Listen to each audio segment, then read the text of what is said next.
Alright, so let's apply that. And there we are. The main image has the preview. So we can close down curves.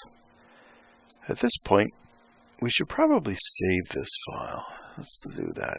So save as, and let's go find where I was saving it to. Here we are. And the default is the name of the window, which in this case is called integration. So we'll just relabel it. Oops. Delete M45. I like to label it PIX. I'm going to save it as a Tiff file. I'm going to save it as all sorts of stuff, but I want to do some post-processing in Photoshop, so let's save it as a Tiff. So when we do that, it gives you options. By default, it says 32-bit. We don't actually want that. What you want is 16-bit. If you save as a 32-bit TIFF and try and import into Photoshop, Photoshop will need to do some sort of HDR effect to bring it back to a 16-bit. So just save it as a 16-bit. Much easier that way. So let's bring up Photoshop. Here we are. And let's go find our file. There it is. Open Photoshop.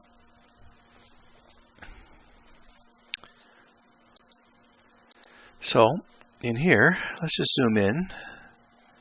I see some dead pixels. We could do some correction on that.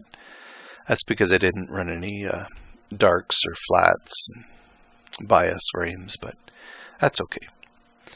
So always make a duplicate layer so you have a backup in case you really want to revert. In this case, I'd like to highlight the blue a bit more. So I'm going to run this button here, which is picking a curve. Alright, so let's pick, what do we want to do here? Oh yeah, color balance. I'd like to see a little more blue in the nebulosity. So let's pull the blues over. Look at that. The whole thing turns blue. And we'll move the cyan over. So the nebulosity area is quite blue. But obviously we don't want the whole sky to be blue. Sorry. So the trick is we'll take a paintbrush. So you pick the paint bucket tool. And make sure you have black selected. Okay. You hold the Alt and you left click into the mask, the vector mask. Paint it with the paint bucket. Whole thing's black. Click on the eyedropper. See, turn it on and off, and there's no change. And all the blue that I selected isn't highlighting either, because we have to paint it back in. So let's pick a paintbrush. I like to pick the paintbrush that has a fuzzy tool. And we need to select white. So make sure that white is picked. Okay. Now you have to pick, highlight. Don't highlight the picture. You've got to highlight the mask area because we want to paint in the mask area. You could press the greater than or the greater or smaller bracketing, and to change the size of your area in Photoshop. So then I'm going to start painting in. Notice how the whole thing is painting in blue. And look at that. All the stars are painting in blue. That's almost too much. So I'm going to tone it back a little bit.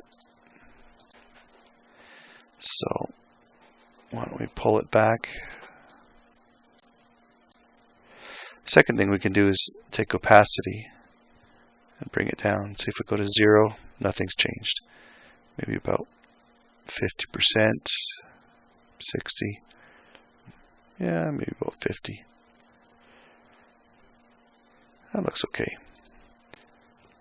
Although, I don't like the idea of these stars in the middle getting too blue. So we can paint back. So click on the mask again. And now with the paintbrush selected, we'll go back to black. And we'll shrink it down. and just paint it back.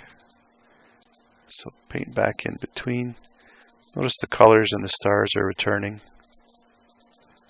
because I only want that blue haze to be where the actual blue clouds around the Pleiades are. So now if I press Alt left click on the layer mask, you can see where I painted back the color. And that's how you select more color. So say we wanted to reduce the color of the sky. We can easily do that by adding another mask and doing saturation. And you reduce it. Notice how everything went black and white. So we don't actually want to apply black and white. We can just paint it in.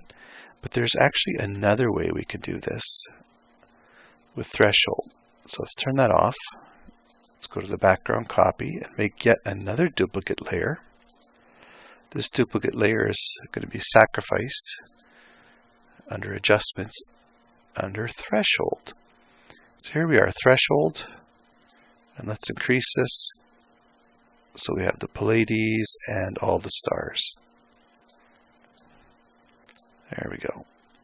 Okay, so white reveal, we want the invert of this, so let's invert it. So now the background is the white part. So let's select all and copy. Just turn that mask off. So on the hue saturation, Alt left click. Now it's highlighted. Edit, paste. Now that mask for saturation is being applied to just this white area. Turn it back on. Now the background has gone gray, but all the stars and the Pleiades remains. So watch, if I pull the saturation way up, ugly. Pull the saturation way down, almost too sterile. So let's just pull it back about halfway, -40. Looks pretty good to me. So there's a lot more we could do, but let's just call it quits there and save this. I can save it now, I guess as a PIX. Let's save it as a copy, otherwise we have to save all the layers. And I'll add PIX _ PS for Photoshop. Save. Okay. So it saved it as a copy. And now for publishing, I always like to go to JPEG, save it. Large file, sure. And that's it. Shut down Photoshop. Here's shut down PIX. Open up the JPEG. And there's our finished product. Well, I hope you've enjoyed that.